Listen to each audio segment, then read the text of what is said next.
and Jill went up the hill to fetch a pail of water. So they say the subsequent fall was inevitable. They never stood a chance, they were written that way. Innocent victims of their story. Like Romeo and Juliet, 'twas written in the stars before they even met. That love and fate and the touch of stupidity would rob them of their hope of living happily. The endings are often a little bit gory. I wonder why they didn't just change their story. We're told we have to do what we're told, but surely sometimes you have to be a little bit naughty. Just because you find that life's not fair, it doesn't mean that you just have to grin and bear it. If you always take it on the chin and wear it, nothing will change. Even if you're little, you can do a lot. You must let a little thing like little stop you. If you sit around and let them get on top you, might as well be saying you think that it's okay, and that's not right.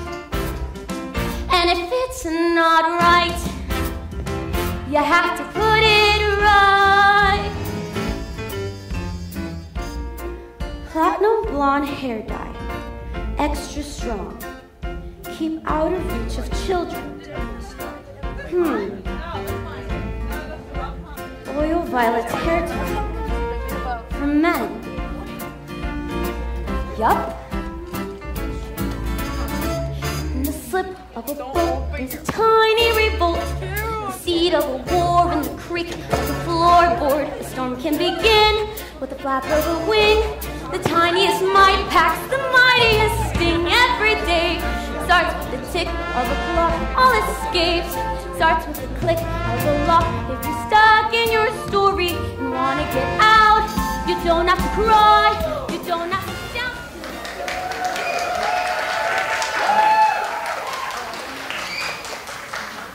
Good afternoon. Welcome to our production of Matilda the musical. We're super excited.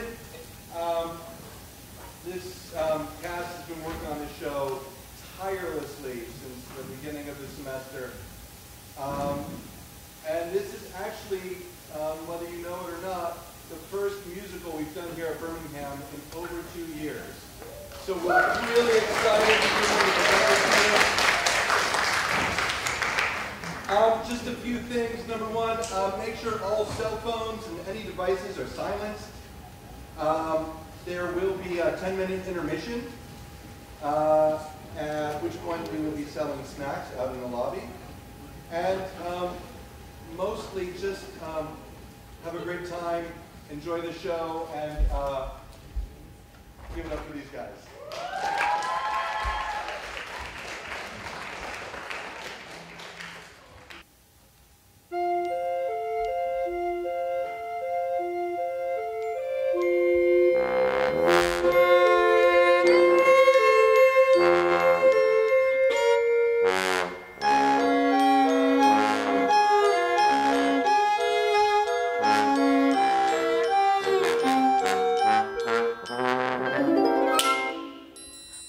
Mommy says I'm a miracle. My daddy says I'm a special little guy. Mom says I'm an angel sent down from the sky. My daddy says I'm a special little soldier. No one is as handsome, strong as me. It's true, he indulges my tendency to bulge, But I'm his little soldier, up to for free. My mommy says I'm a miracle. One has got my face and it's plain to see. Ever since the day Doc chopped the umbilical cord, it's been clear there's no peer for a miracle like me. My mommy says I'm a special little soldier. No one is as bold or tough as me. Has my daddy told ya? One day when I'm older, I can be a soldier and shoot you in the face. one can hardly move for beauty and brilliance these days. It seems that there are millions of these, one in a million these days. Special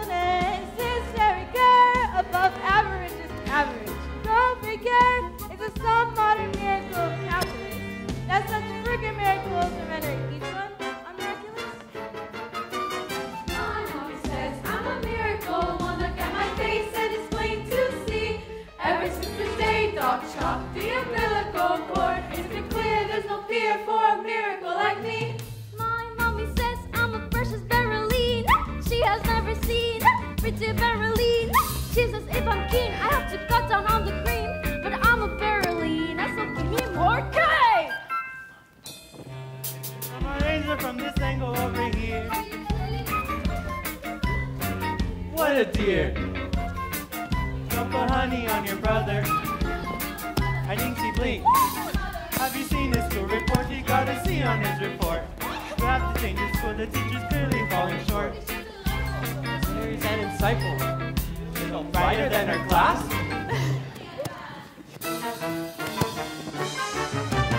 My mommy says I'm a miracle. When I get my face, it is plain to see.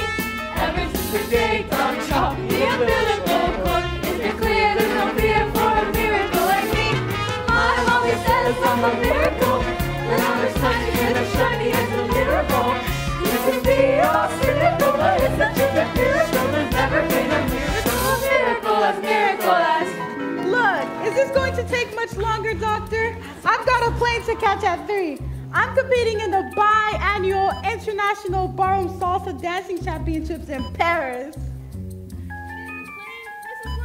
Of course I am. I always compete, Doctor. But this time, I have a secret weapon, Rodolfo. He's part Italian, you know, very supple, and he has incredible upper body strength. I think we should have a talk. So, what is it? What is wrong with me? Mrs. Wormwood, do you really have no idea? Gas? Mrs. Wormwood, I want you to think very carefully. What do you think might be the cause of this? Look, am I fat? Mrs. Wormwood, you're pregnant! What? You're going to have a baby! But I've got a baby, I don't want another one. Isn't there something you can do? You're 9 months pregnant. Antibiotics or, oh my good Lord, what about the biannual International Dancing Championship? A baby, Mrs. Wormwood, a child! The most precious gift that the natural world can bestow upon us has been handed to you! A brand new human being, a life, a person, a wonderful new person is about to come into your life and bring love and magic and happiness and wonder! Oh, bloody hell!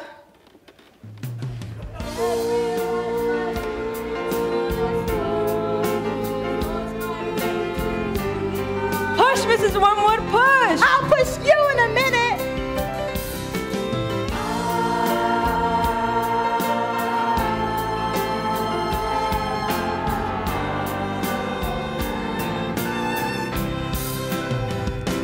Every life, unbelievably unlikely, chances of existence, infinitely small. Life.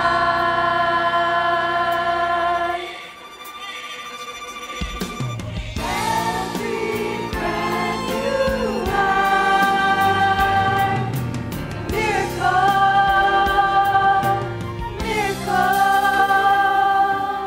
Where is he? Where is my son? What? Oh yeah, I'm sorry, doctor. What am I thinking? This calls for a proper smoke. Oh my good Lord, he's an ugly little thing. Oh my God, where's his thingy? His thingy is whatchamacallit, his doodah. Look, what have you done with the boy's thingy? What? A boy with no thingy? Look at what you've done, you stupid woman. The boy's got no thingy. Is there still time for the biannual Inter-Sausage Championship? Competition's finished. You missed it. Hey, I don't suppose we can exchange it for a boy now, could we? This is the worst day of my life. Oh, my undercarriage doesn't feel quite normal. My skin looks just revolting in this foul fluorescent light. This gown is nothing like the semi-formal, semi-Spanish gown I should be wearing in the semi-finals tonight. I should be dancing the tarantella, chimotella, Italiano, not dressed in hospital cotton with an ouching front box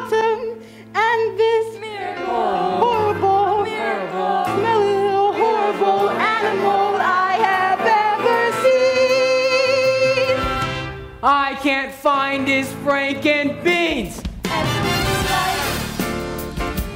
Unbelievably unlikely chances of existence. Infinitely small. Like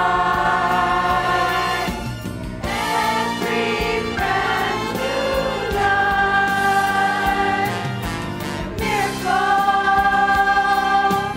Miracle,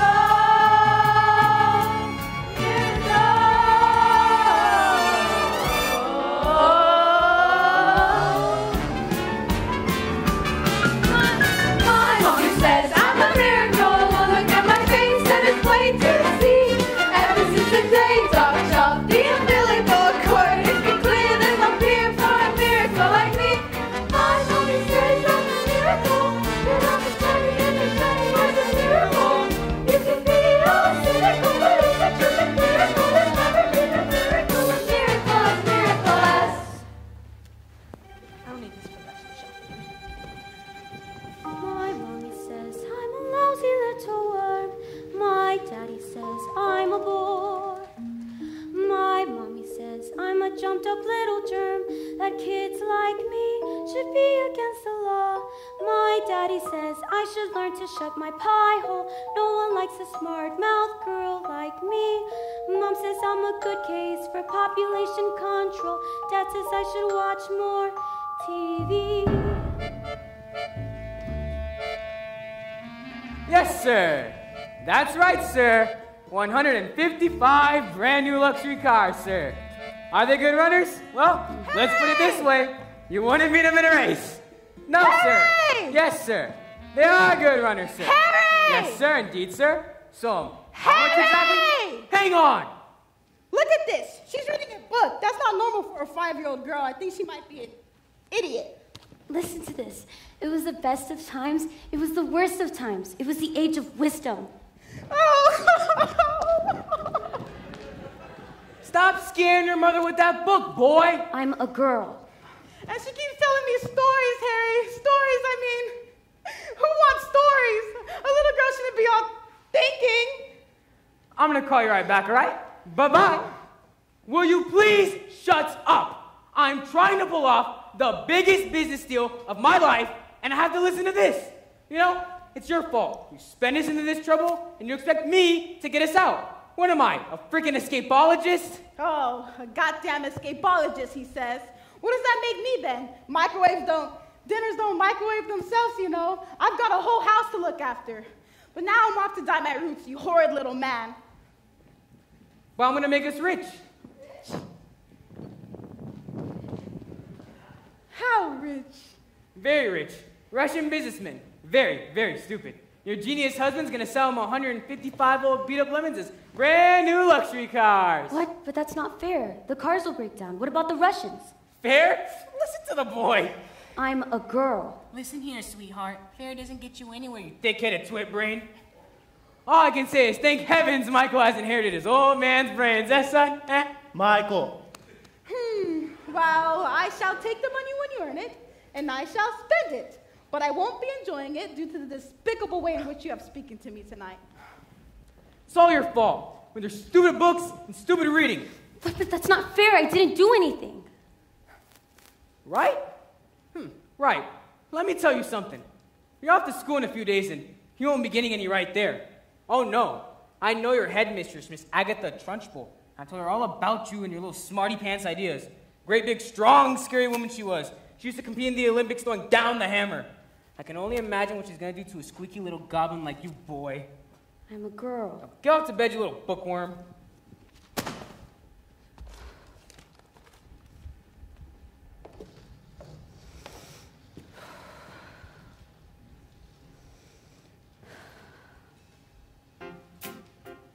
Jack and Jill went up the hill to fetch a pail of water. So they say the subsequent fall was inevitable. They never stood a chance, they were written that way. Innocent victims of their story. Like Romeo and Juliet.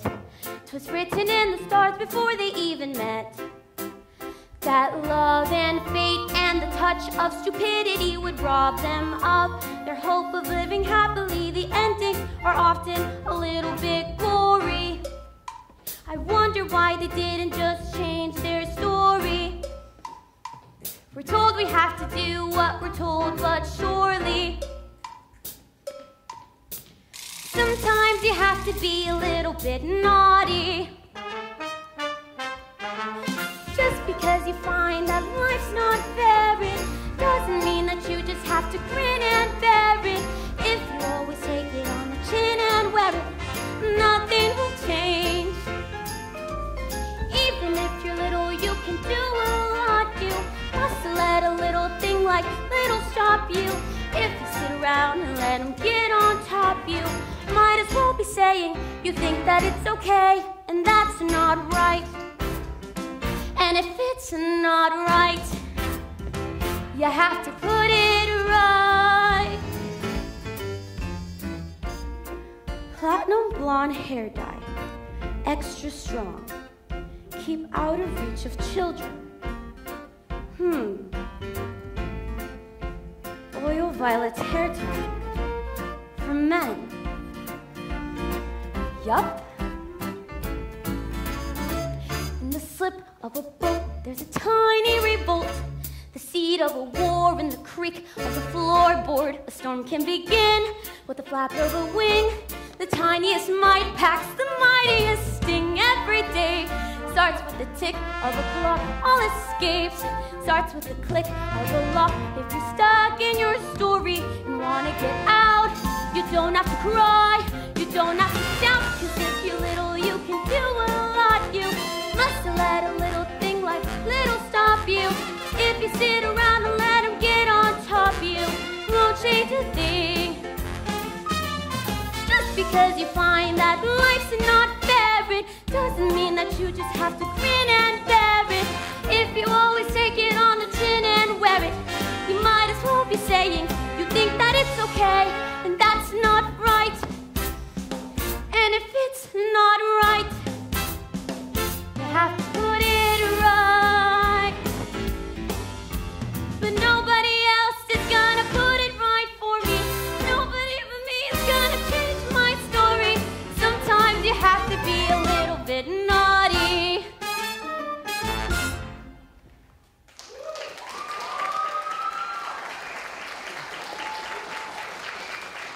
In business, son, a man's hair is his greatest asset. Good hair means good brains. Now, the secret to my success is... Secrets? Yeah, now the secret to my success is this. Oil of violet hair tonic for men.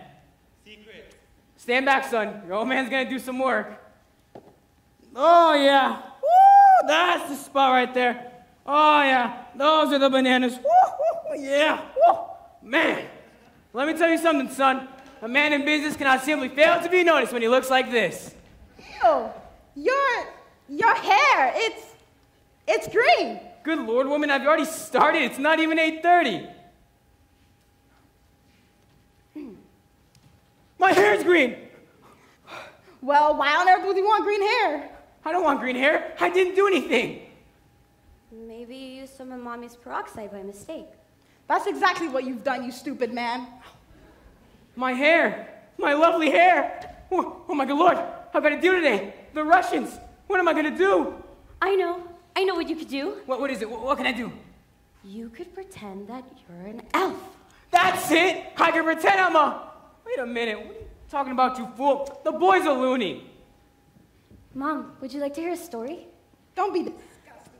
Go creep onto the little library of yours. The faster you're off in school, better.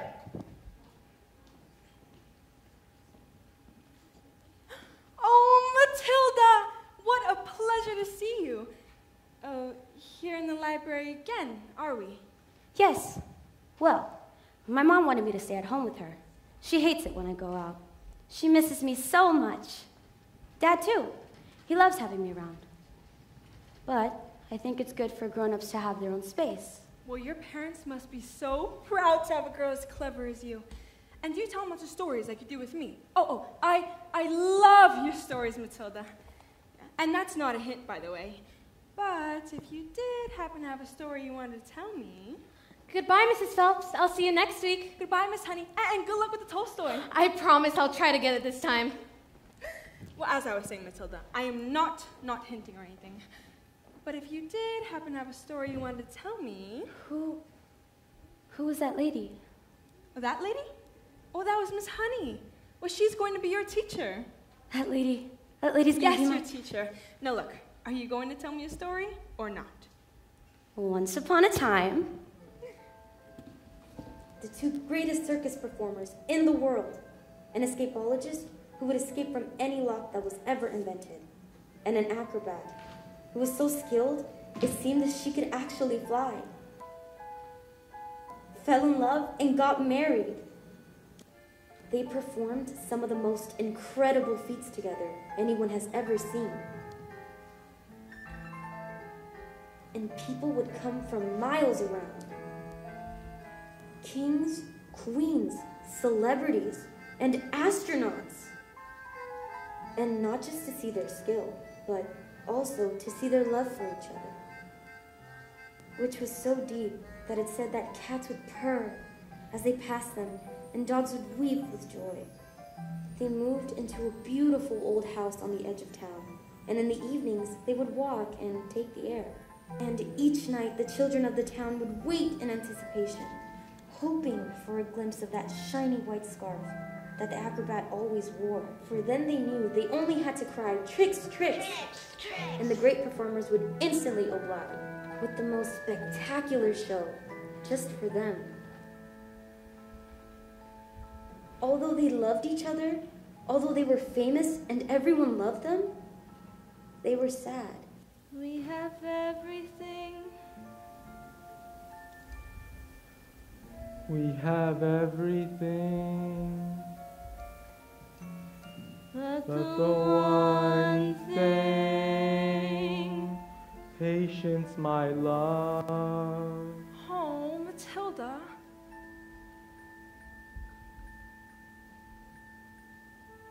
But time is the one thing no one is master of. And as time passed, they grew quite old. And still had no child. At night, they listened to the silence of their big empty house, and they would imagine how beautiful it would be if it was filled with the sounds of a child playing. Their sadness overwhelmed them and drew them onto their ever more dangerous feats as their work became the only place they could escape the inescapable tragedy of their lives. And so it was, they decided to perform the most dangerous feat ever known to man. "It is called," said the husband, announcing the event to the world's press, who had gathered to listen with bated breath. "The burning woman hurled in the air with dynamite in her hair, over sharp and spiky objects, caught by the man locked in the cage. And it is the most dangerous feat ever known to man. It is our destiny," said his wife, smiling sadly and slipping her hand into his.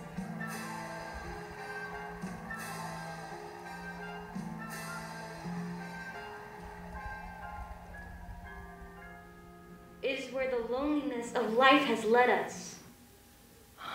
Oh my God. Well, what happened? I don't know. Not yet, anyway. What? Oh, but isn't there some more? Oh, I mean, just a little bit. Isn't there a little bit more?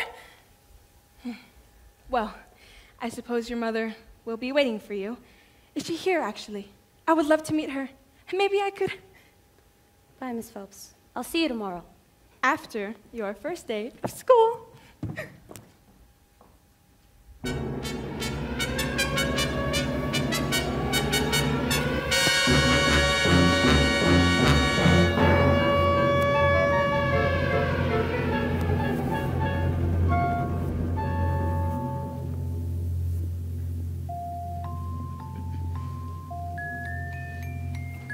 My mommy says I'm a miracle. My daddy says I'm a special little guy. I am a princess princess. And I am a prince. Mom says I'm an angel.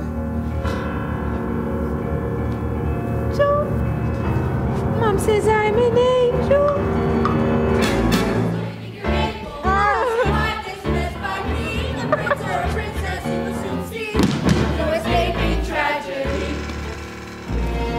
And even if you put in heaps of effort, you're just wasting energy. Cause your life as you know it is ancient history. I have suffered in this jail. I've been trapped inside this cage for ages, this living hell. But if I try, I can't remember right before my life had ended. For my happy days were over. When I first heard the feeling of the bell. I was curious, so listen, I asked 1,000 questions, but unless you want to suffer, listen up and I will teach you a thing or two. You listen here, my dear, you'll be punished so severely if you step out of line, and if you cry, it will be double. You should stay out of trouble and remember to be extremely careful. Why? Why? Did you hear what he said? Just you wait for his head. What's phys ed? Physical education. It's the Trunchbull speciality. Miracle. My daddy said I would be the teacher's pet. School is really fun, according to my mom. That's when I learned the alphabet. The alphabet? You need to learn to listen, kids. You're able to survive this mess by being a prince or a princess. You will soon see no escaping tragedy. And even if you put in heaps of effort, you're just wasting energy. Cause your life as you know it is ancient history. I have suffered in this jail. I'm trapped inside this cage for ages, this living hell. But if I try, I can't remember that before my life had ended, my happy days were over. Before I first heard the feeling of the bell. Like you, I was curious, so listen, I asked 1,000 questions, but unless you want to suffer, listen up and I will teach you a thing or two. You listen here, my dear, you'll be punished so severely if you step out of line, and if you cry, it will be double. Stay out of trouble and remember to be extremely careful. Why? Didn't you hear what we all said? Just you wait for phys ed. Just you wait for phys ed. A, B, C, D, E, F, G, H, I, J, K, L, M, N, O, P, Q, R, S, T, U, V, W, X, Y. Just you wait for phys ed.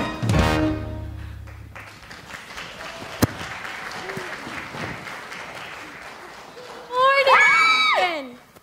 Oh, all right. My name is Miss Honey, and today is a very, very special day. Your first day at school. Now, do any of you know your 2 times tables? Wonderful. Matilda, isn't it? Please stand and do as much as you can. 1 times 2 is 2. 2 times 2 is 4. 3 times 2 is 6. 4 times 2 is 8. 5 times 2 is 10. 6 times 2 is 12. 7 times 2 is 14. 8 times 2 is 16. 9 times 2 is...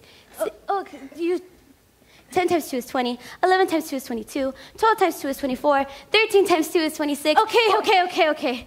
You can stop now. My good Lord, how far can you go? I don't know. Quite a long way, I think. Well, Matilda, do you think you could possibly tell me what 2 times 28 is? 56. 56. Okay. Now, this is going to be much harder, so don't worry if you don't get it right. But 2 times 487. 974. 12 sevens. 84. Okay. Well, let's just move on from math for the time being and take a look at reading. Can anybody tell me what this here says? Oh, me, pick me, miss, I can, me. Nigel. I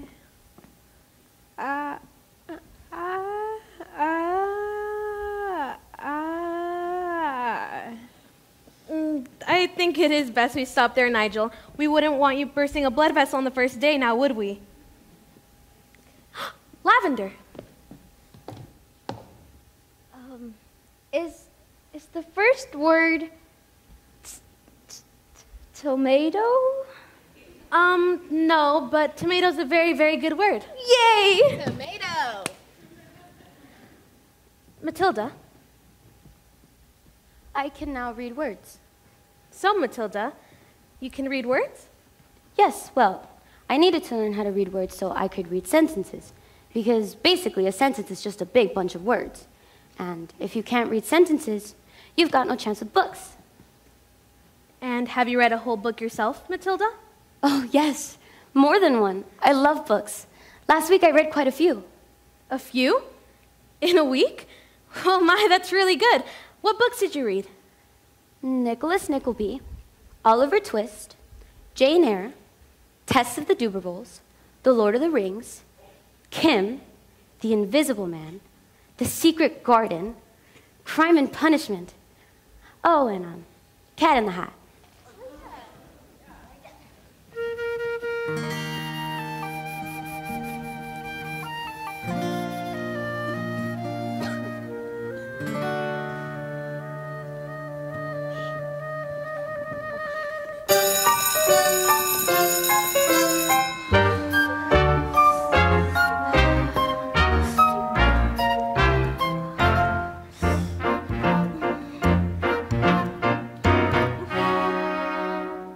Knock on the door, Jenny. Just knock on the door. Don't be pathetic. Knock on the door, Jenny. There's nothing to fear. You're being pathetic. It's just a door. You've seen one before. Just knock on the door. Look at you trying to hide, silly. Standing outside the principal's office like a little girl. It's just pathetic. Ugh. Look at you hesitating, hands shaking. You should be embarrassed. You're not a little girl. It's just pathetic. Knock on the door, Jenny.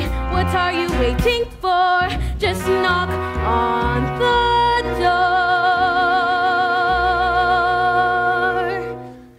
Perhaps our wait. She's probably having a meeting or something and won't want to be interrupted. If anything, caution in these situations is sensible. One should avoid confrontation where possible. I'll come back later then. But this little girl, this miracle. Knock on the door, Jenny. Just knock on the door. Don't be pathetic. What do you want? Hi, Miss Trunchbull. Well, get on with it. Don't stand there like a wet tissue. Well, yes, you see, there's, in my class, a little girl called Matilda Wormwood, and... Daughter of Harry Wormwood, who owns Wormwood Motors. Excellent man. Told me to watch out for the brat, though. Says she's a real wart. Oh, no, Miss Trunchbull, I actually don't think Matilda's that kind of child at all, really. What is the school motto, Miss Honey? Bambinatum est magitum. Bambinatum est magitum. Children are maggots. In fact, it must have been her who put that stink bomb under my desk this morning. I'll have her for that. Thank you for suggesting it. Oh, no, Miss Trunchbull, but I really didn't...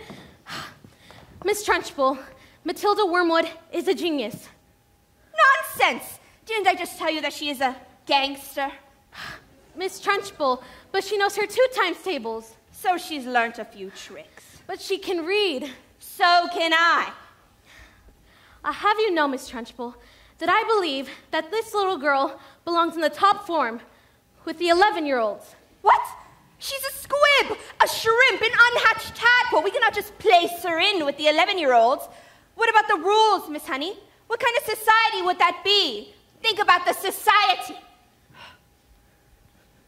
I think that Matilda Wormwood is an exception to the rules. An exception to the rules. It's my school. Look at these trophies, see how my trophies gleam in the sunlight, see how they shine. What do you think it took to become English hammer throwing champion 1969? Do you think in that moment when my big moments came that I treated the rules with casual disdain? Well, like hell! As I stepped up to the circle, did I change my plan? What? As I chalked up my palms, did I wave my hands? I did not. As I started my spin, did I look at the view? Did I drift off and dream for a minute or two? Do you think I faltered or mended my rotation? Do you think I altered my intended elevation? As the hammer took off, did I change my grunt from the grunt I'd practiced for many a month? Not a jot, not a jot, did I stray from the plot? Not a detail of my throw was adjusted or forgotten. Not even when the hammer left my hands. It sailed high up above the stands. Did I let myself go? No, no, no, no, no, no, no, no, no, no, no, no. Now, if you want to throw the hammer for your country, so cute, you have to stay inside the circle all the time. And if you want to make the team, you don't need happiness or self-esteem. You just need to keep your feet inside the line. Sing, children, 2, 3, 4. If you want to throw the hammer for your country, you have to stay inside the circle all the time. And if you want to teach success, you don't need sympathy or tenderness. You have to force the little squits to toe the line. Sing, Jenny, hee hee ha. If you want to throw the hammer for your country, you have to stay inside the circle all the time. I applied just one simple rule to hammer throwing life and school. Life's a ball, so learn to throw it. Find the valley line and tow it. And always keep your feet inside the line. Now get out!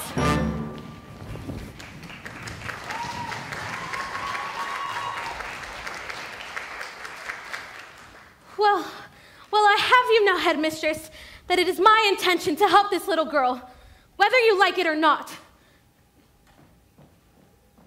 Stupid, stinky, slimy, great big question asking. How dare they speak to me like that? Who the hell do they think they are, these flippin', filthy, nasty Russians? Oh, don't tell me we're not rich. It was the mileage. They took one look at the mileage and they said that these cars were busted. I told them the reason why the mileage was so high was, a manufacturing mistake. Is that true? Of course it's not true. So you lied? Of course I lied. And they didn't believe you? Of course they didn't believe me. I've got green hair. I got hair. And what's this? Another flame book? Hey, what's wrong with the telly? Hey, no, She's it's got a lovely no book. respect, that I one. swear, if you just read it, please don't ruin it. It's from the library. It's a library book, please. Oh, lovely library? That's what I think about your lovely library. No, please don't. It's from the library. It's a library book. Okay. You show the little brat. Woo! Yeah, I'm making it rain. Woo! Get out of here, little stinkworm. Do we have any super glue? Yeah, it's in the cupboard. While you're at it, why don't you stick that stupid book up your stupid head?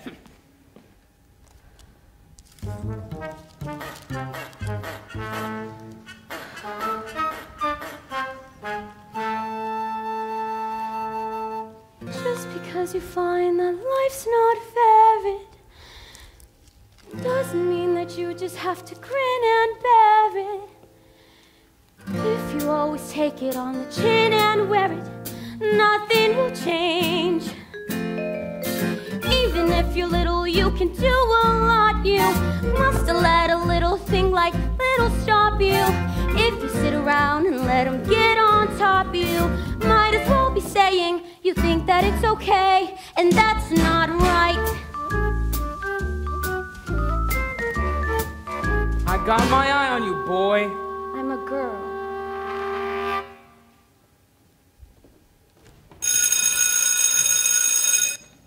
Oh, Matilda, can I ask you a question? Do all the brains in your head give you a headache? I mean, it's gotta hurt. All squished in there. No, it's fine. I think they just fit. Right. Well, look, I'd better hang around just in case. If they start to squeeze out of your ears, you're gonna need help. I'm Lavender, by the way, and I think it's for the best that we're best friends. Hide me! Someone poured a whole can of Jello onto Trenchbull's chair, and when she sat down, her underwear stayed stuck to the seat. Someone told her I did it, but I never, and now she's after me. That's not fair. That's not fair at all. So I guess the Trunchbull decides you're guilty, you're squished. Yesterday she caught Julius eating licorice during science and she just picked him up, swung him around, and threw him out of the window. Hey, don't listen to them. That didn't happen. They're trying to scare us. Oh, Matilda, they're saying she's gonna put me in chokey. What's chokey? They say it's a cupboard in her office that she has lined up with nails, spikes, and bits of broken glass.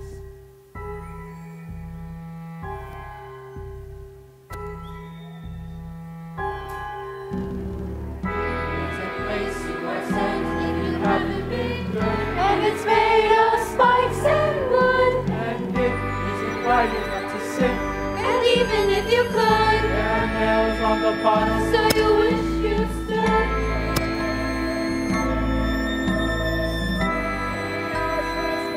Not the end of your nose. You don't know if the sound came out. And it reached your mouth. All right, look, when did this happen? 20 minutes ago, but why? Oh no, she's coming! Quick, hide! Blazers! Oh, Matilda, no! Now! Planting spleens! Where is the maggot known as Nigel? He's over there, under those coats, where he's been for the last hour, actually. What? An hour? You see, unfortunately, Nigel suffers from the rare but chronic sleep disorder, narcolepsy. The condition is characterized by one sufferer experiencing bouts of chronic fatigue and falling suddenly asleep, often without knowing or any warning at all. You see, we put him under those coats for safety. Didn't we? Yeah. Didn't we? Yeah, definitely. It's narcolepsy. He'll probably think he's in bed once he wakes up. Is it time for school yet, Mommy? Oh, hello. What am I doing here? This isn't my bedroom at all. Oh, hello, Miss Trunchbull. I didn't see you there. Amanda Thripp. Yes, Miss Trunchbull. What did I tell you about wearing pigtails? I hate pigtails. But my mommy likes them. She says they make me look pretty. Huh. Well, your mother is an idiot.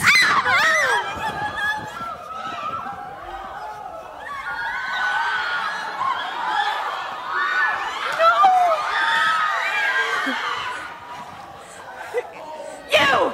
What is your name? Matilda. Matilda Wormwood. So you're Wormwood, are you?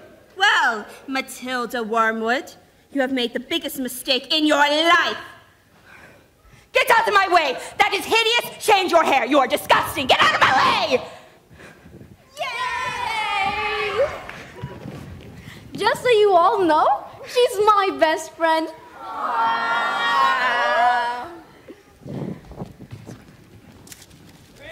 New stock, sir. That's right. Completely different car, sir. Green hair? Oh, yeah, it was National Green Hair Day, where we celebrate all the wonderful green things in the world, like lettuce and snot. Smart one? Absolutely, sir. Bye-bye. Da svidaniya. That's how you... What the...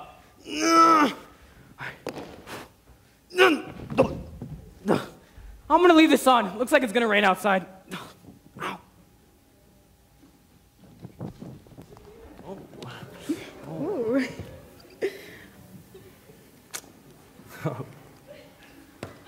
Oh, you. It's Miss Honey, Matilda's teacher. I'm a bit busy right now. It will only take a moment. Oh, well, come in if you must. Oh. Oh, it's nothing like that. This is my dance partner, Rodolfo. We're rehearsing. Ciao. Ah, parla italiano. Bene. Ciao, Rodolfo. Come stai? What? Babe, who is this? You know what? Interruptions due to my energy flow. Oh, so what do you want, Miss Chutney? It's Miss Honey. Well, as you know, Matilda's in the bottom class, and children in the bottom class aren't really expected to read, so... Oh, well, stop her reading then. Lord knows we've tried. I'm in the zone, doll. Please, hurry up. I'm not in favor of girls getting all smarty pants, Miss Hussey. Girls should think about makeup and hair dye. I mean, look at you and look at me. I chose looks, and you chose books. I beg your pardon? I'm in the zone, doll. I'm on fire here, babes. Hurry up. Oh my God. So what is it? Matilda can calculate complicated figures in her head in an instant. Oh, yeah? Calculate this. Oh, fantastico! Mrs. Wormwood, her mind is incredible. With a little bit of help from us, she could... Mind? Her mind. You really don't know anything, do you? Somewhere along the way, my dear, you've made an awful error. You will all blame yourself now. Come along. You seem to think that people who are clever. It's very quaint, it's very sweet, but wrong. People don't like smarty pants. We'll go round claiming that they know stuff we don't know. Now here's a tip. What you know matters less than the volume of which what you don't know's express. Content has never been less important. So you have got to be loud. Girl, you gotta learn to stand up and stick out from the crowd. Whee! A little less flash, a lot more heel. A little less fact, a lot more feel. A little less brains, a lot more hair. A little less head and a lot more dirt.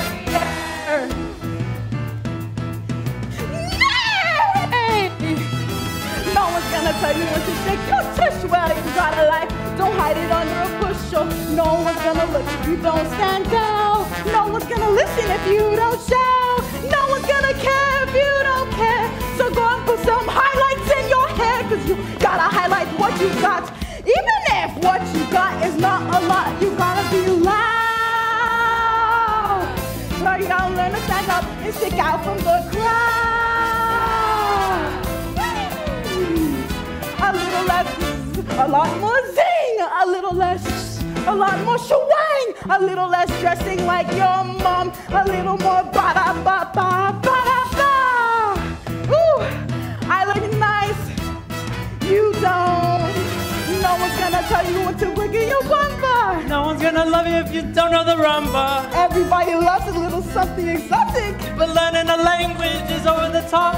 It doesn't really matter if you don't know milk. So long as you don't know with a bit of clout. The less you have to say, the louder you sell. The less you have to say, the louder you yell. The dumber the act, the bigger the confession. The less you have to show, the louder you dress it. You gotta get up.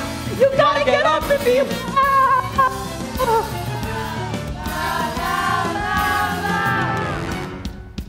Ooh.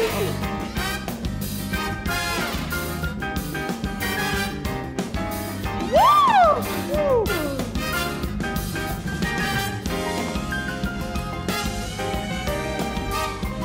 Come here, Chutney!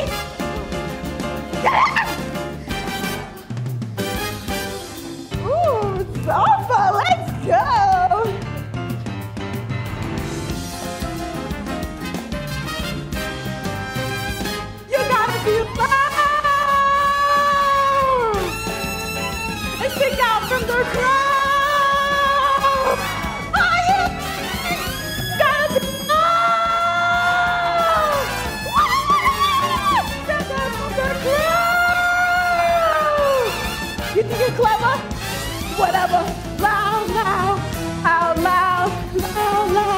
Loud, loud, loud, loud, loud, loud. Loud! You gotta be loud!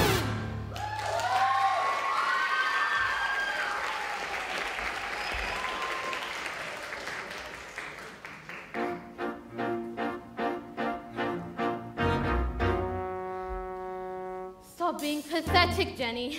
Just get on your feet, Jenny. You are going to march in there and give them a piece of your mind. Ugh, leave it alone, Jenny. The more that you try, the more you'll just look like a fool. This is not your problem.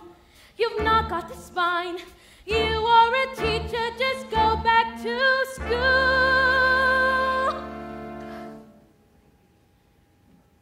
But this little girl,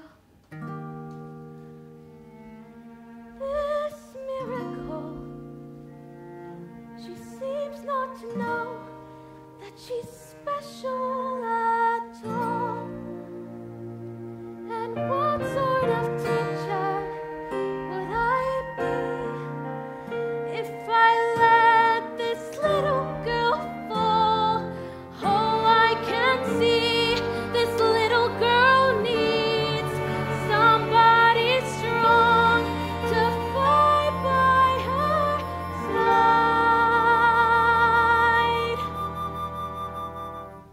But instead she's found me, pathetic little me, and another door closes, and Jenny's outside.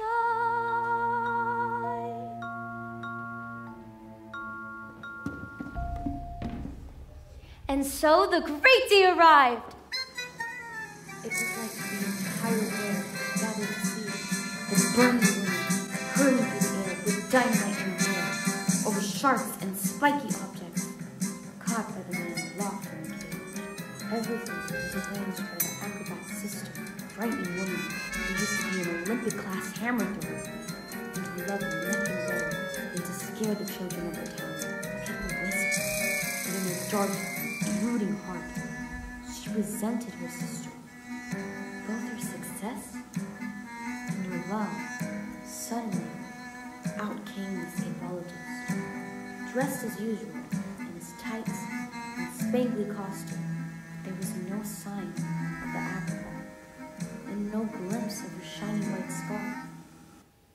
And instead of the musical fanfare, there was silence, and he solemnly strode into the ring.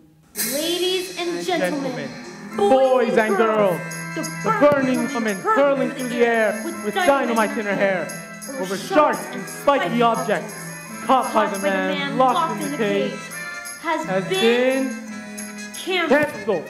No! The audience gasped so loud that the passing airplane caught it on its instrumentation and reported it as a phenomenon. Canceled because my wife is pregnant. Absolute silence. You could have heard a fly burp. Then suddenly, the audience jumped to its feet and roared in appreciation. The great feat was instantly forgotten, and the applause went on for nearly an hour. So it has a happy ending. Forgotten by everyone except, that is, the acrobat's sister. When all had quieted down, she stepped forward and produced a contract. A contract? A Contract you have signed to perform this feat, and perform this feat you shall. No! I Have paid for the posters, publicity, the catering, the toilet facilities. If I give the crowd their money back, where's my profit? A Contract is a contract is a contract. My hands are tied. The burning woman hurling through the air with dynamite in her hair over sharps and spiky objects caught by the man locked in the cage. Will be performed and performed on this or off to jail. You both shall go. No! Well, what happened next? I don't know. I'll tell you tomorrow. What? Oh, but I don't know if my nerves will make it until tomorrow. Miss Phelps, are you crying? Maybe I shouldn't tell you anymore. What? No, Matilda. We must find out how it ends. And I'm not crying because it's sad. It's just they want that child so very much. Well, it must be wonderful for a child to be so wanted. Yes, wonderful. Goodbye, Miss Phelps.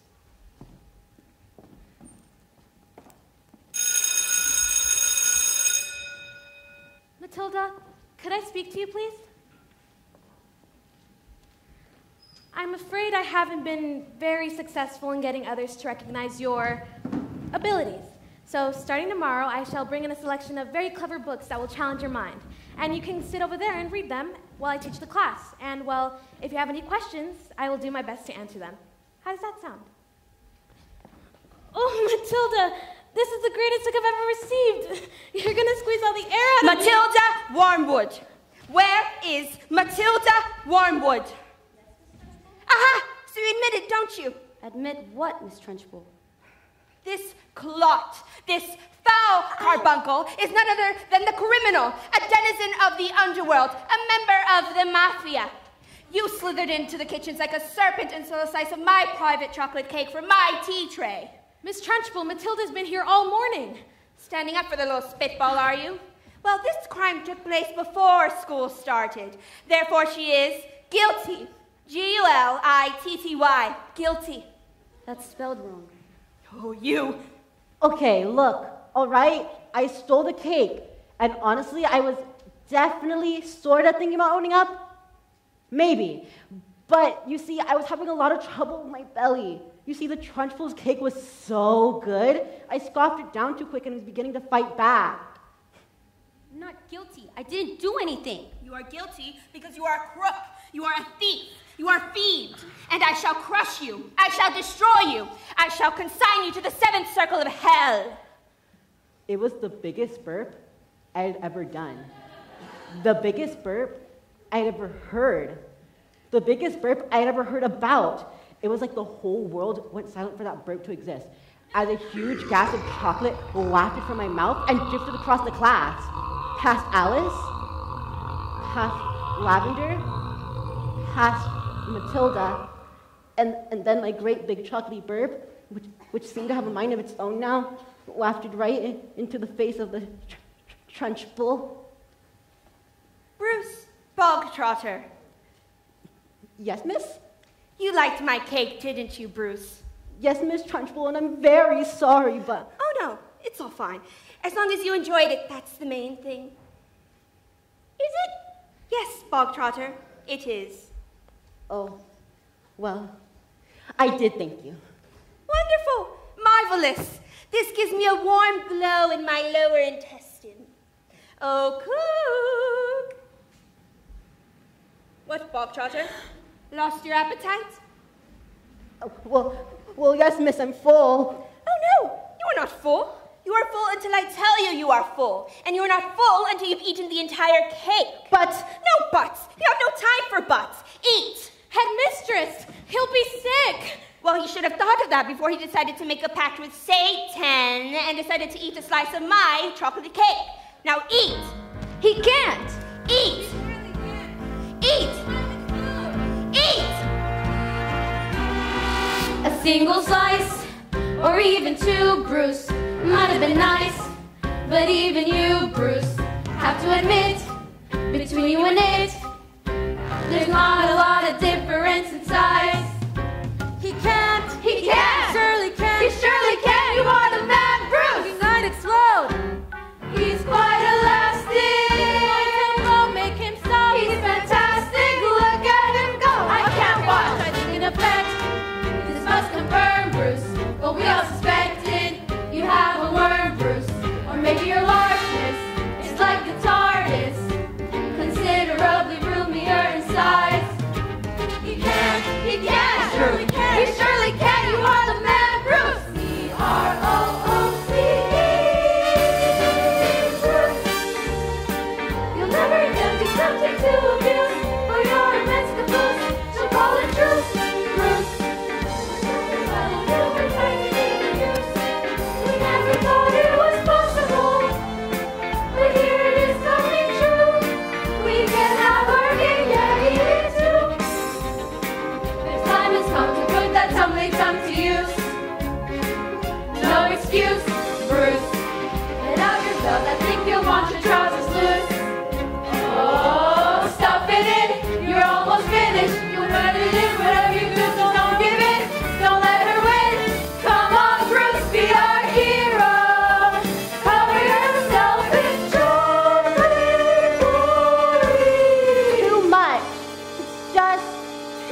Trunchbull, I got carried away. Oh, it's all right, Jenny.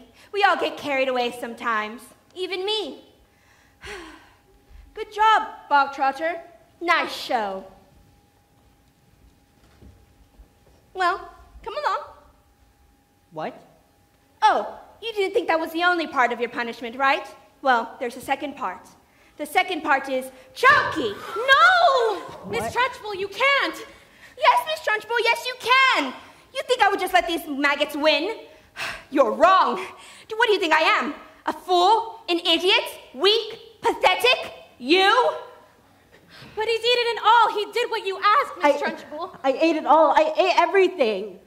Please, I'm sorry. No, please, no, don't take me to no, choking. no. Please, no, please, please. Bruce, that's not right.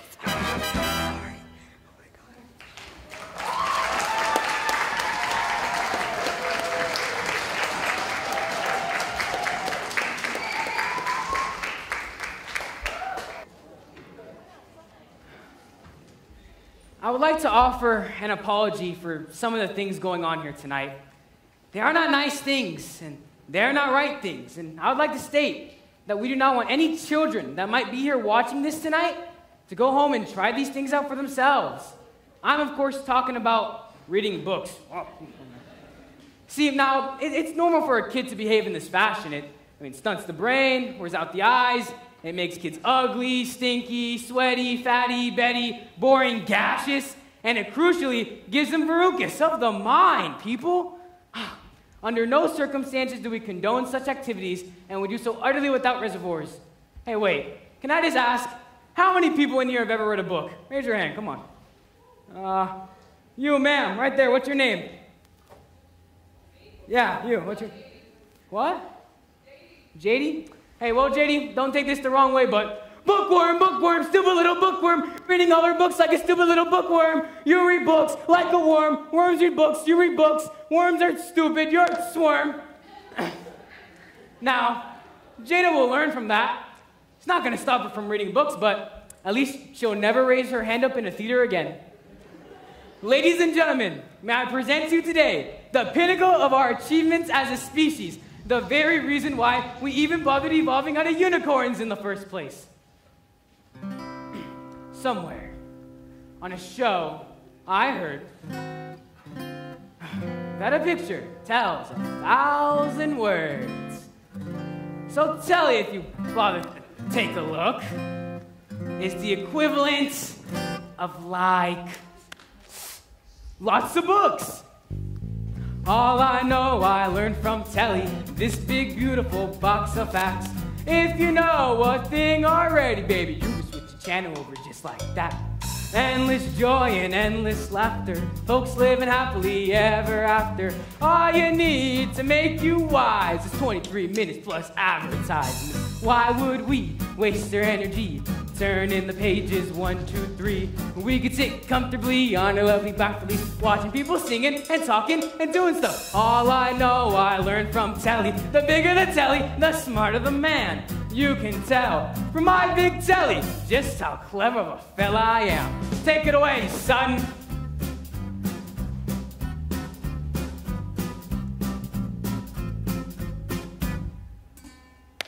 You guys see that?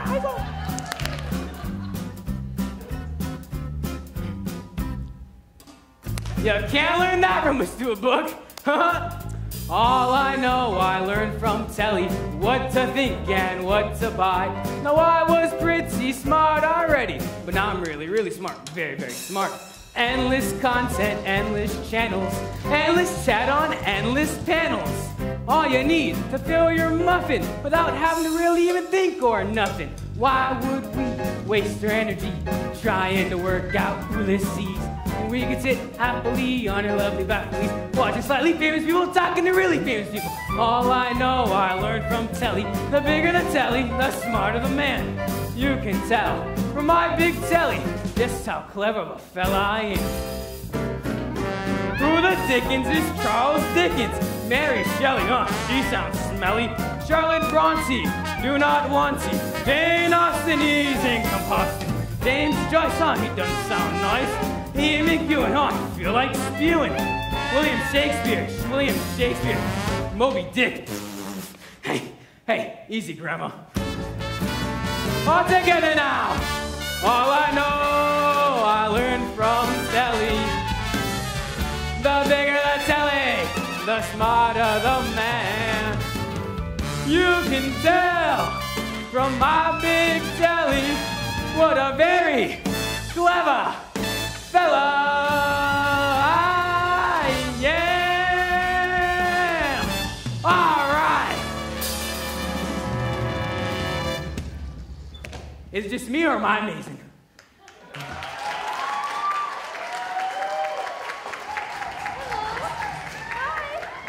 Hi, I'm Lavender, by the way. Matilda's best friend? Yeah, well, there's a bit coming up that's all about me. All right, well, not exactly about me, but I do play a big part in it. But I'm not going to say what happens because I don't want to spoil it for you.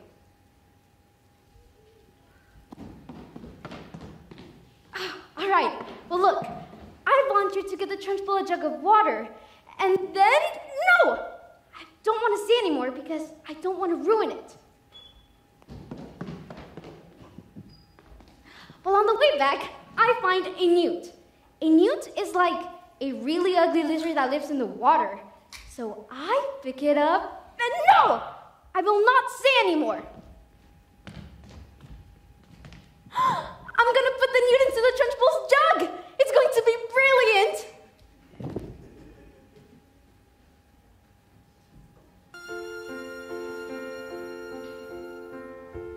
When I grow up, tall enough to reach the branches that I need to reach to climb the trees you get to climb when you're grown up. And when I grow up,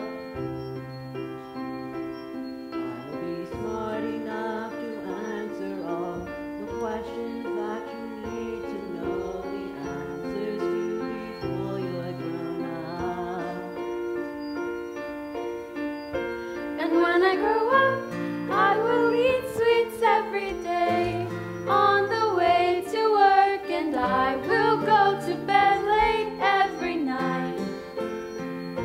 And I will wake up when the sun comes up, and I will watch cartoons until my eyes go square.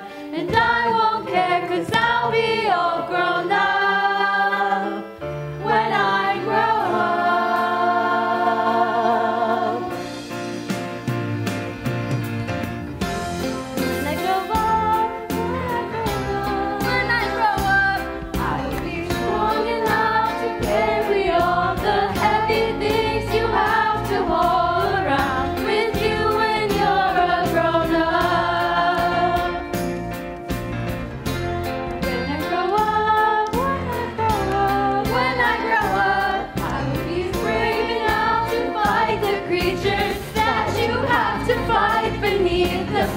Each night to be a grown up. And when I grow up, I will eat sweets every day, and I'll play with things that Mom pretends that moms don't think are fun.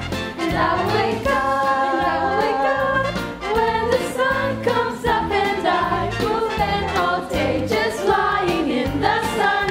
And I won't care, 'cause I'll be all grown up when I grow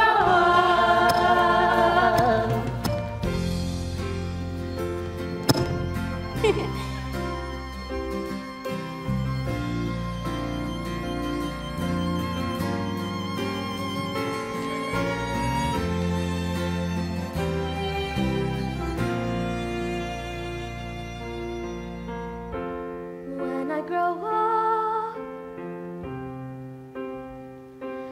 I will be brave enough to fight the creatures that you have to fight beneath the bed.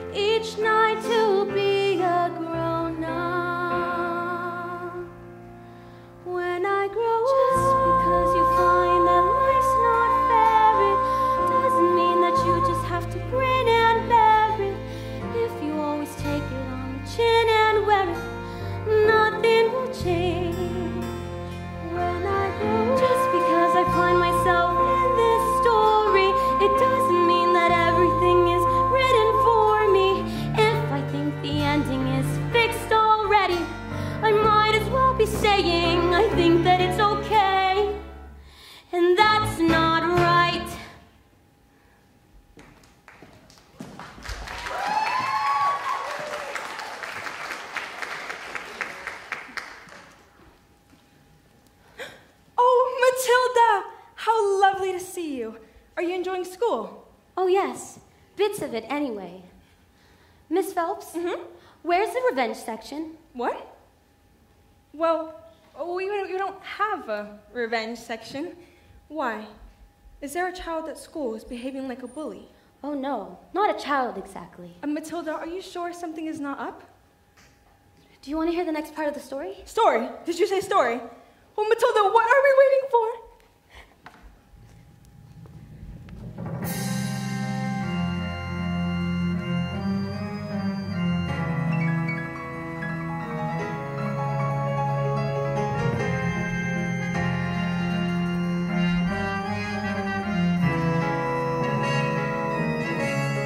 Slowly, very slowly, the acrobat wound her shiny white scarf around her husband's neck. "For luck, my love," she said, kissing him with the gentlest of kisses. Suddenly, she hugged him with the biggest hug in the world, so hard that he felt that he would hug all the air out of him. And so, they prepared themselves for one of the most dangerous feats that had ever been performed. The great escapologist had to escape from the cage, lean out, catch his wife with one hand, grab a fire extinguisher with the other, and put out the flames on her specially designed dress within 12 seconds before they reached the dynamite and blew his wife's head off. The trick started well. The moment the specially designed dress was set alight, the acrobat swung into the air. The crowd held their breath, and she hurled over the sharks and spiky objects. 1 second, 2 seconds, they watched as the flames crept up the dress. 3 seconds, 4 seconds, she began to reach out her arms toward the cage. 5 seconds, 6 seconds. Suddenly, the padlocks pinched open and the huge chains fell away. 7 seconds, 8 seconds. The door flung open and the escapologist reached out one huge muscled arm to catch his wife and the child. 9 seconds, 10 seconds. Oh, no, I can't look. 11 seconds. And he grabs her hand and suddenly the flames are covered in foam before they can both be blown to pieces. Hooray! So the story does have a happy ending after all. Maybe it was the thought of their child. Maybe it was nerves. But the escapologist used just a touch too much foam. And suddenly, their hands became slippy. And she fell. No! Was she okay? She broke every bone in her body, except the ones at the end of her little fingers.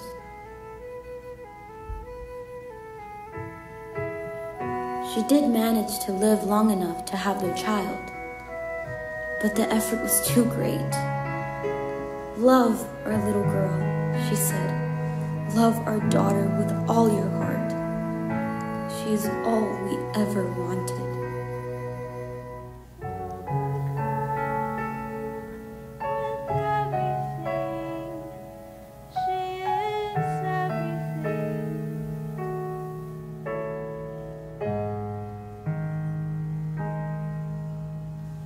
Then she died. And then things got worse. They can't get worse. I'm afraid they did. Because the escapologist was so kind that he never for 1 second blamed the evil sister for what happened.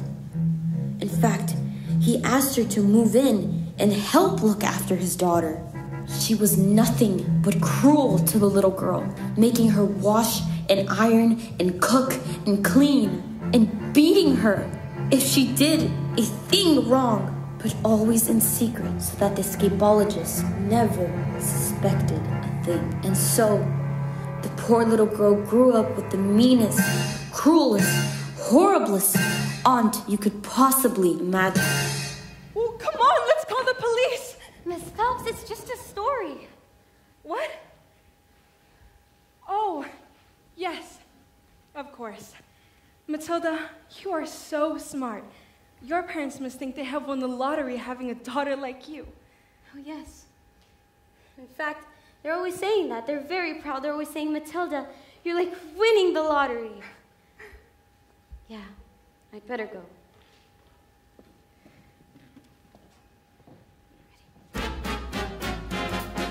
I'm so clever. I'm so clever. I'm so very, very, very, very clever. I'm so freaking flaming clever. What a clever little fella I am. Come here, you. Ew, stop. Stop. Everyone gather around. I want my family to share my triumph. No, not you, boy. No, no. I'm a girl. 155 old bangers on my hands, all polished up, but the mileage on the clock telling the truth that each one was busted? How could I possibly make the mileage go back? Couldn't very well just drive each car backwards now, could I? Backwards. When suddenly, I had the most genius idea in the world. I ran into the workshop, grabbed the drill, and using my incredible mind, I attached the drill to the speedometer of the first car and whacked it into reverse. Backwards. Yes, boy, backwards, backwards, yes. See, a drill's motor swirls thousands and thousands of times a second. And within a few minutes, I reduced the mileage on that old rust bucket to practically nothing. I did it to every single car. Backwards, backwards, backwards, backwards, backwards, That's backwards. enough. That's enough, darling. You can stop. There's a good boy. There's a good 10 minutes later, the Russians showed up. Great big nasty face apes, expensive suits, dark glasses. Don't know who they thought they were. Well, the Russians are nocturnal. I saw it on the program last night. That was badgers. The program was about badgers. Same thing. And, well, did it work? Oh, fantastico! And now I get to dance with Rodolfo all night long. That's not fair. That's not fair. You cheated them. They trusted you and you cheated them. What's the matter with you? What have we done to deserve a child like you? Jesus. You know what I'm gonna do tomorrow? I'm gonna go down to that little library and tell that old bag that she's never to be let in there again. What? No, please don't. And if she does, I'll just have her fired. And to never read another freaking book as long as you live, boy. I'll put an end to your young stories, man. Now get in there and stay in there, you nasty little creep.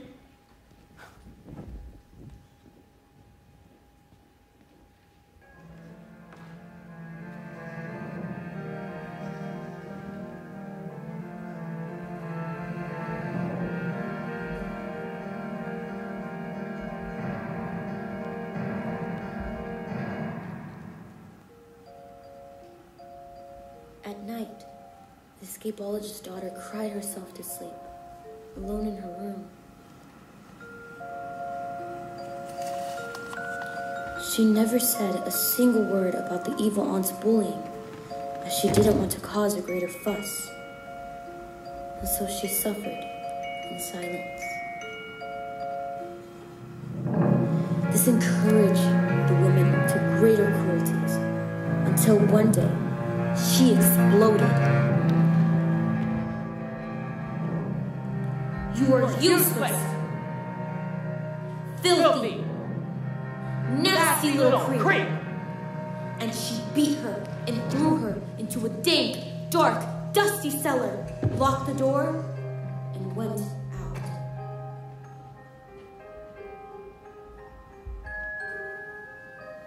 But that day, the escapologist happened to come home early. And when he heard the sound of his daughter's tears, he smashed the door open. I am here.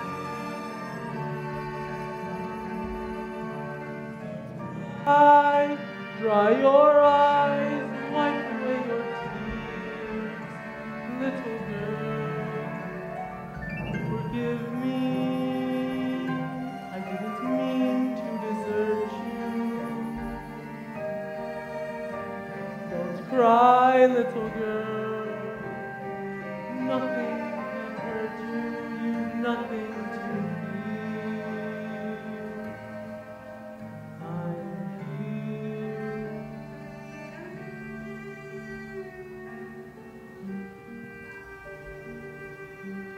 Have I been so wrapped up in the grief of my wife that I have forgotten the one thing that mattered to us most?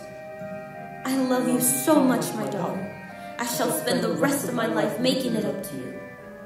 We shall be together forever.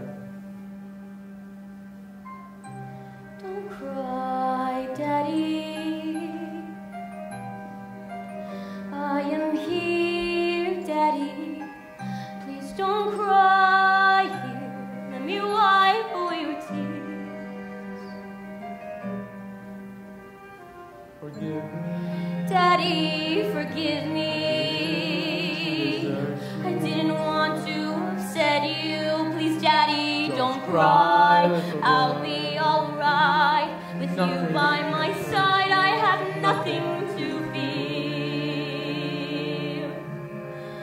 You're here.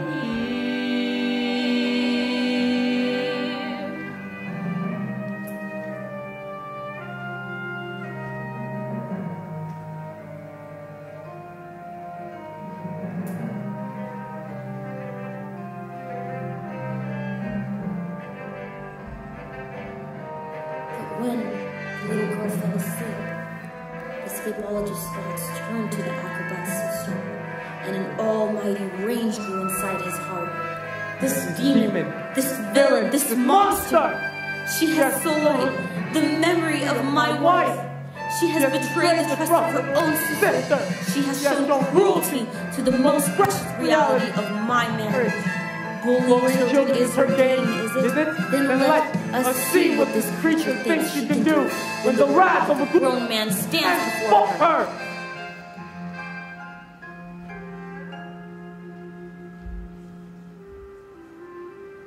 But that was the last the little girl ever saw of her father, because he never came home. Ever again. Matilda, I got you those books we spoke about, so if you'd like. What are you doing with those books, woman? They're for Matilda. No, they are not. Not on my watch. There's an age for reading, and there is an age for being a filthy little toad. These are toads, aren't you, Bog Trotter? Yes, Miss Trunchbull. Yes, Miss Trunchbull. See, Bog Trotter here is now the only good toad. Sit! It has become clear to me, Miss Honey, that you have no idea what you are doing. You believe in kindness and fluffiness in books and stories. That is not teaching. To teach the child, you must break the child. Quiet, you maggots!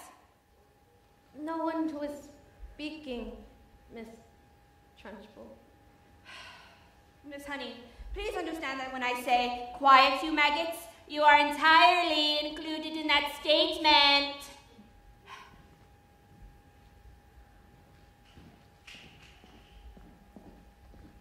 Where is my jug of water?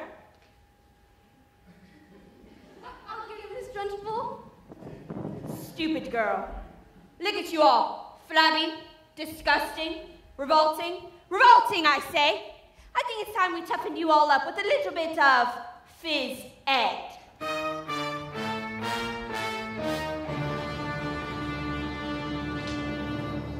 This school of late has started reeking. Quiet, maggots, when I'm speaking. Reeking with the most disturbing scent. Only the finest nostrils smell it, but I know it all too well. It is the odor of a rebellion. It's the bouquet of dissent. And you may bet your breeches this headmistress finds this foul odoriferousness wholly olfactorily insulting. And so to stop the stenches spread, I find a session of phys ed sorts the merely rank from the revolting. The smell of rebellion comes out in the sweat, and phys ed will get you sweating. And it won't be long before I smell the pong of aiding and abetting. A bit of phys ed will tell us who has a head full of rebellious thoughts. Hold, hold, just like a rotten egg floats to the top of a bucket of water. The smell of rebellion, stench of revolt, the funk of insubordination, the whiff of resistance, the pong of dissent, the funk of mutiny in action. Before a weed becomes too big and greasy, you really need to nip it in the bud. Position 2. Before the worm starts to turn, you must scrape off the dirt and rip it from the mud. Ha ha ha. The smell of resistance. 1, 2, 3, 4. 1, 2, 3, 4. Preview prepubescent protest, the funk of defiance, 1, 2, the 3, odor 4, of 1, cool, 2, the waft 3, of 4.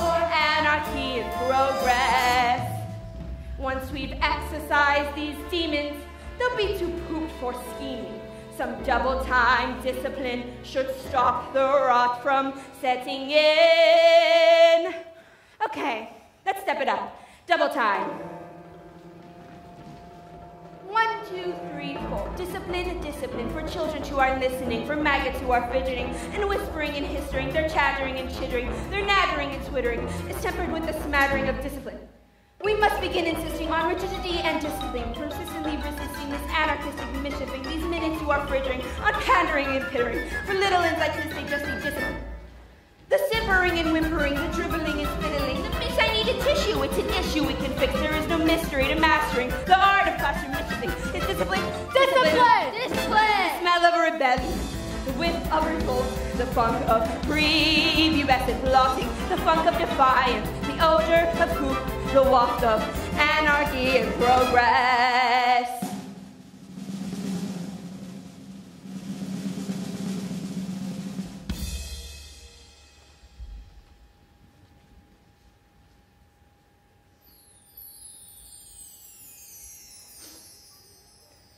Imagine a woods with no children. Close your eyes and just dream. Imagine, come on, try it, the peace and the quiet, a bubbling stream. Now imagine a woods with a cottage, and inside that cottage we find a parrot called Zeke, a carnival freak who can fold paper hats with his mind. And he says, don't let them steal your horses. Don't let them take them away. Find your way. They'll be waiting for you, singing. Nay, nay, nay. Aha! And there, just like I said, the stinking maggot rears its head. Even the squiddiest, piteous mess can harbor seeds of stinkiness. Have you ever seen anything more repellent? Have you ever smelt anything worse than the smell of rebellion? The stench of revolt, the reek of insubordination, the whiff of resistance, the pong of dissent. And I will not stop till you are squashed, till this rebellion is squashed, till glorious sweaty discipline has washed this sickening stench away.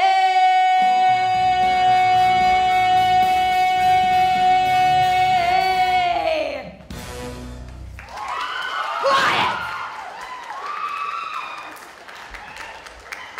Look, the newt. I've got the newt. This is the newt. Look, I'm going to put the newt into the trunch bowl. I don't think that's teaching, Miss Trunchbull. I think it's just cruelty. That is because you, Miss Honey, are pathetic. You are wet, you are weak. You are in fact a sniveling little newt. Ah! It's a newt! It's a newt! Ew! Ew! What is it? Oh my God, it's disgusting! Watch out, Miss Trunchbull. It's gonna bust. It could be poison. Quiet, children. Please. You!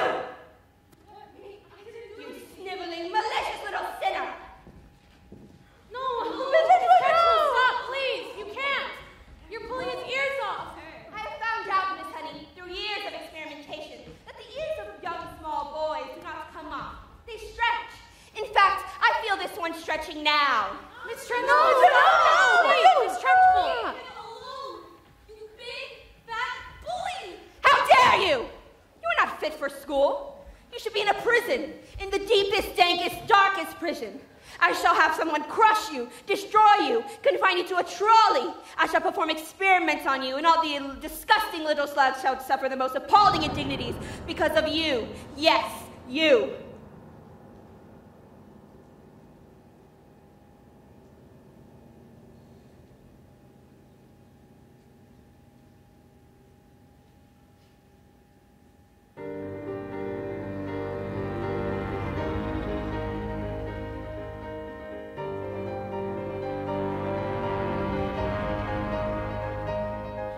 Have you ever wondered who I have about how when I say red, for example, there's no way of knowing if red means the same thing in your head as red means in my head when someone says red, and how if we're traveling at almost the speed of light and we're holding a light, that light would still travel away from us at the full speed of light, which seems right in a way, but I'm trying to say, I'm not sure, but I wonder if inside my head I'm not just a bit different from some of my friends. These answers that come into my mind unbidden, these stories delivered to me fully written, and when everyone shouts and they seem to like shouting, the noise in my head is incredibly loud, and I wish they would stop, and my dad and my mom and the telly and the stories would stop just for once. And I'm sorry, I'm not quite explaining it right, but this noise becomes anger, and the anger is light, and this burning inside me would usually fade, but it isn't today. And the heat and the shouting, and my heart is pounding, and my eyes are burning,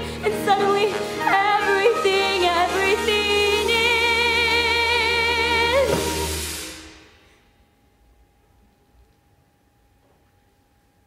quiet.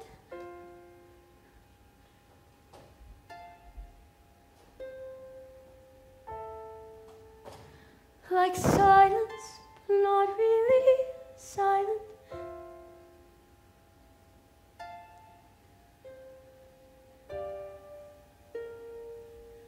Just that still sort of quiet. Like the sound of a page being turned in a book, or a pause in a walk in the woods.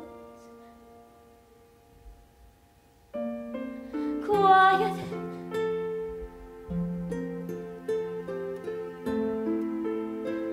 Like silence, but not really silent.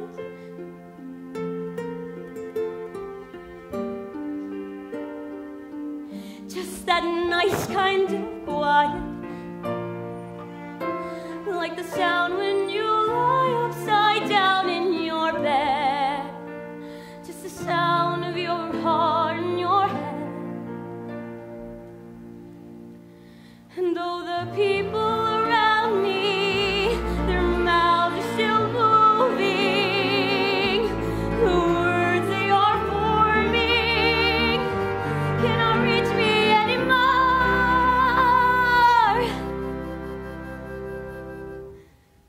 And it is quiet, and I am warm, like I've said.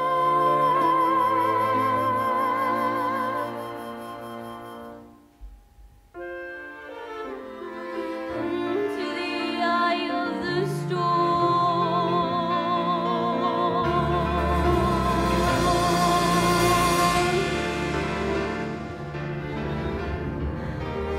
Go on, tip over. Just tip over.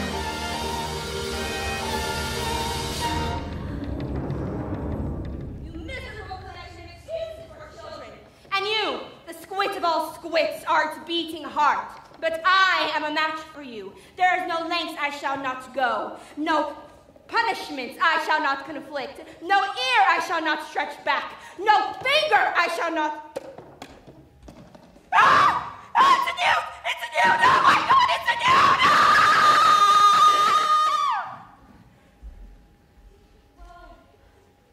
That was interesting.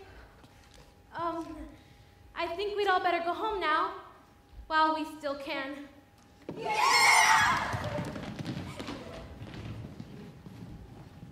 Matilda? Watch. Matilda, I think it's Just best watch, to go. please. I moved it with my eyes. Am I strange? How do you fancy a nice cup of tea? What do you think this thing is? I mean, this thing with my eyes. Well, I can't say that I know Matilda, but I don't think we should be frightened of it.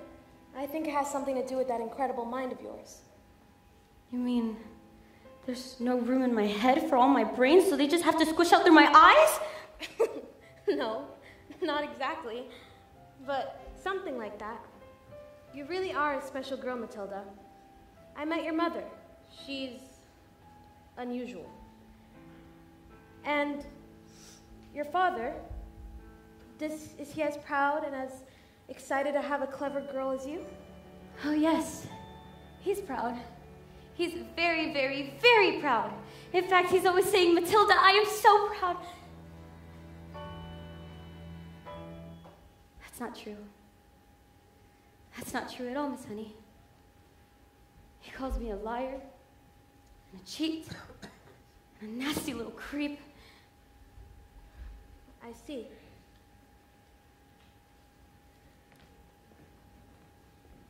Well, here we are. Home sweet home. Miss Honey, are you poor? Well, yes, I am. Very. Well, don't they pay teachers very much? Well, they don't, but I'm poorer than most, for other reasons. You see, I used to live with my aunt, but one day, when I was walking around, I came across this old shed, and I fell completely in love with it. And I ran to the farmer and begged him to let me live here. And he thought I was crazy, but ever since then, I've lived here. But, Miss Honey, you can't live in a shed. I'm not strong like you, Matilda. You see, my father died when I was young.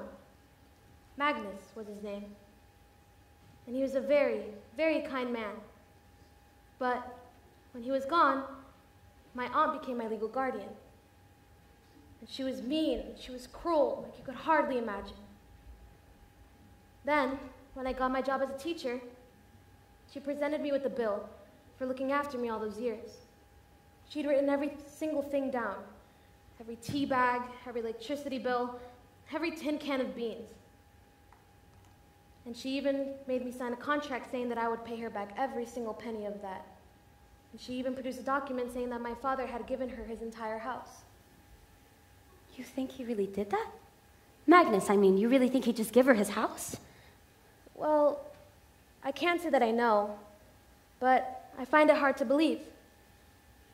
Just like I find it hard to believe that he would have killed himself, like she said he had did. You think she did him in, don't you, Miss Honey? I can't say that, Matilda. I don't know. All I know is that all those years of being bullied by that woman made me, well, pathetic. I was trapped. And that's why you live here. This roof keeps me dry when the rain falls. This door helps to keep the cold at bay. On this floor I can stand on my own 2 feet. And on this chair I can write my lessons. On this pillow I can dream my nights away. And this table, as you can see, well, it's perfect for tea. It isn't much, but it is enough for me. Miss Honey, she took your father's house. She took everything that's yours. It isn't much, but it is enough.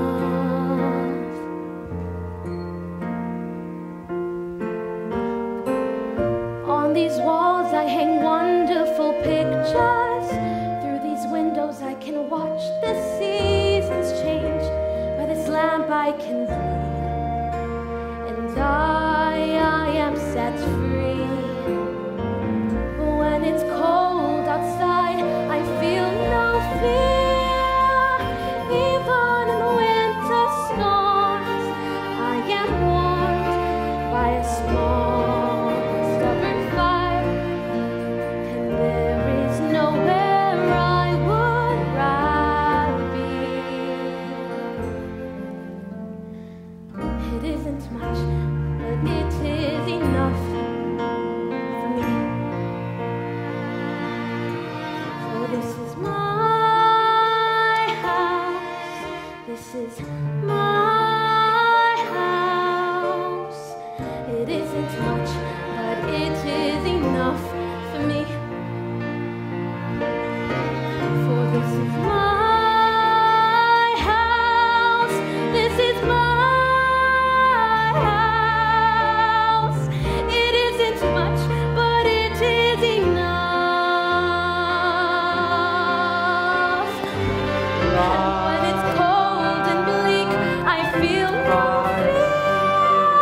with me. Even when outside it's freezing, I don't pay much heed.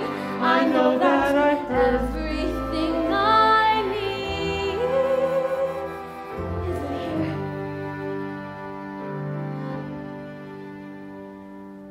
It isn't much, but it is enough for me. It isn't much, but it is enough for me.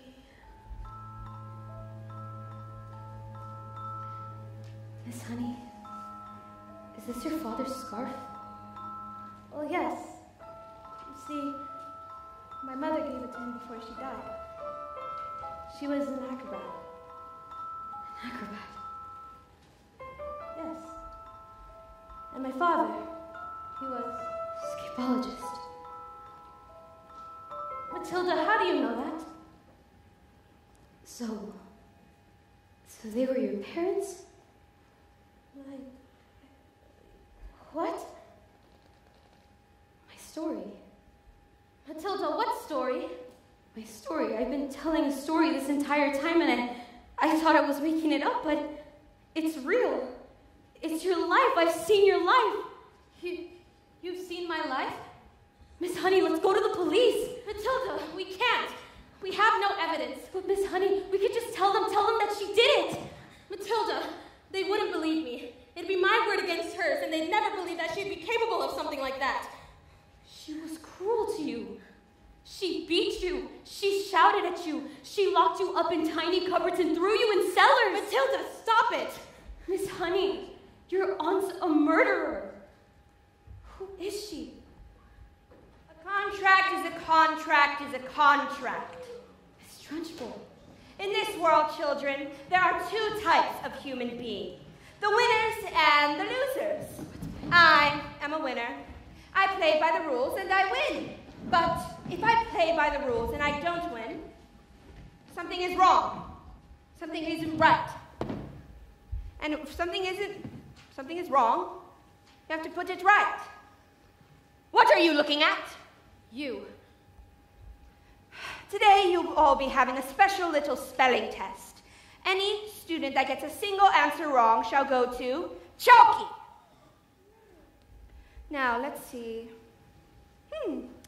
You. Spell, so many options, really. Spell Newt. Newt. N-E-W-T. Newt. What? Miss Honey's been teaching us. She's really good at it. You. Stand up and spell what all of you are. Revolting. R-E-V-O-L-T-I-N-G.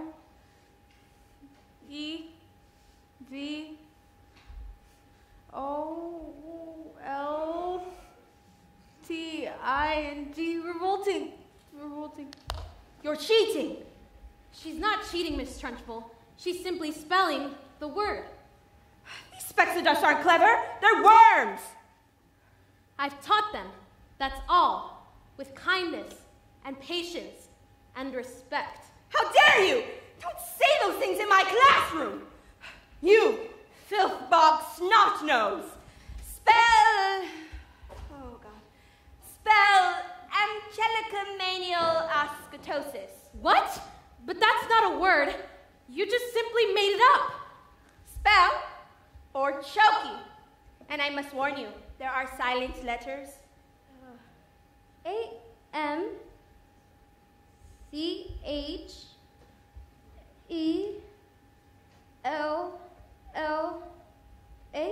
Oh, dearie dear. K. Oh, I'm so sorry. I'm afraid you got it wrong. It was a silent Z. Off to the trochee you must go. No! Cat. C-A-F. Cat. I got it wrong, miss.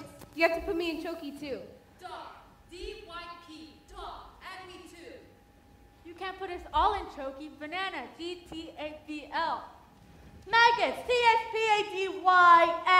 Table. X-E-F-Y-D. And me too. Snot-nose. U-T-O-O-O-O-O-O. Naughty.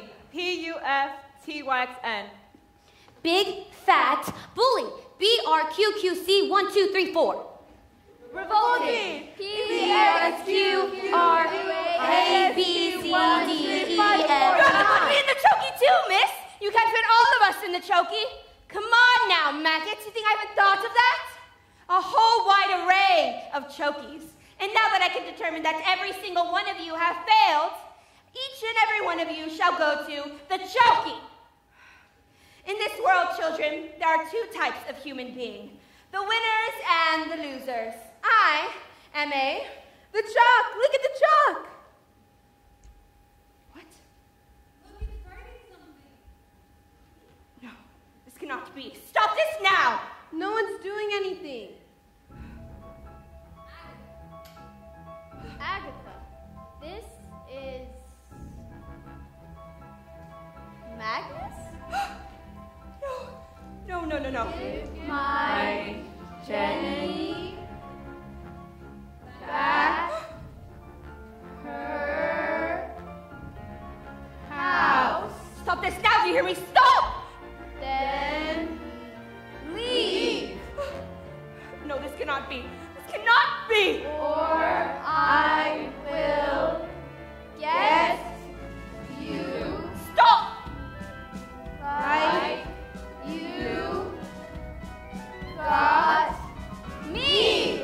Stop this now. Stop it. Run. Run. Run. Run. Run. Run. Run. Run. Run. Run. Run.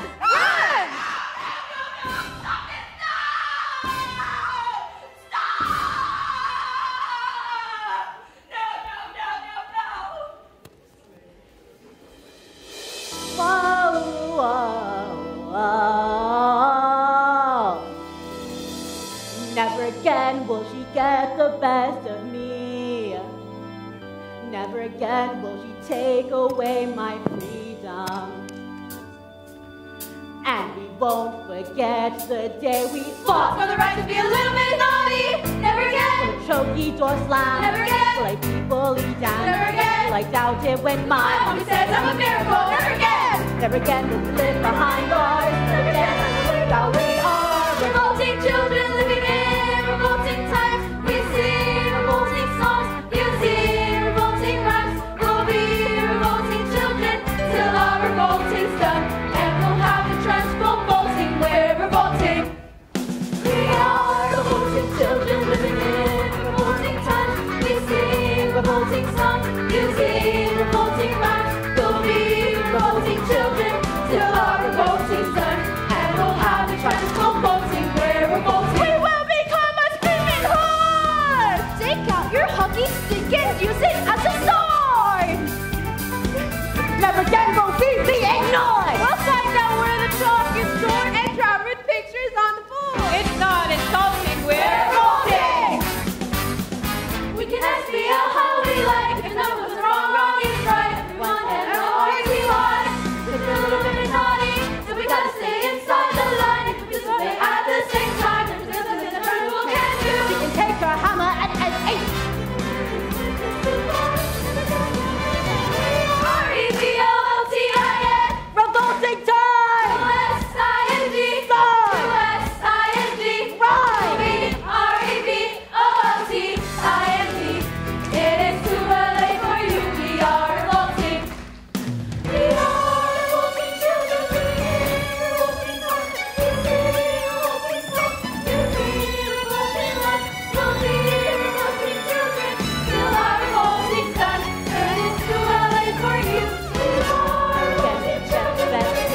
the acrobat and the escapologist's daughter received a letter from a solicitor. It had said that her parents had mysteriously turned up, and she was now the owner of the beautiful old house, which had up until that point been owned by the evil aunt, one Agatha Trunchbull. She moved in immediately, and she was very happy, happier than she had ever been in her entire life. And as for Miss Trunchbull, she was never seen again, and the Chokies were immediately destroyed. And do you know something else? Matilda was never able to move things with her eyes ever again. I thought it was because she lost them, but she said it was because she no longer had a need for superpowers. But sometimes I would look at Matilda, this little girl who had done so much to help others, but was stuck with parents who were mean and cruel and called her disgusting names. And I would just feel my blood boil. And I wish that I could just do something. And so, this is the end. And I wish so much that I could tell you that the story has a happy ending. I wish so much that I could tell you that Matilda got the love that she deserved. But perhaps the truth is, not all stories have happy endings. Hey, well, don't sit there like an idiot. We're going to Spain. Spain? But why? Because this idiot, this nit, this Twitter brain decided it was a great idea to sell 155 old bangers to the Russian mafia. I didn't know they were the freaking Russian mafia, did I? Now look, we're leaving right now and we're never coming back. No, wait. Mr. Wormwood, I would love to take Matilda in, if she would allow me, that is. And I would raise her with kindness and patience and respect. Would you like that, Matilda? Yes. Wait, you mean leave our daughter here with you? Yes. What did you call me? Come on, they'll be here any minute. Dad, you just called me your daughter. Well, look, do you want to stay here with Miss Honey? Yes. And do you want to look after her? I do. Well, we're in a bit shorter room, so yeah, we could do it. Thank you.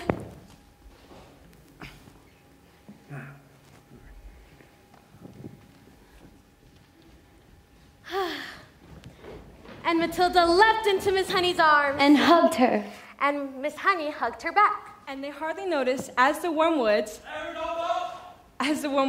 and Rodolfo fled away into the distance.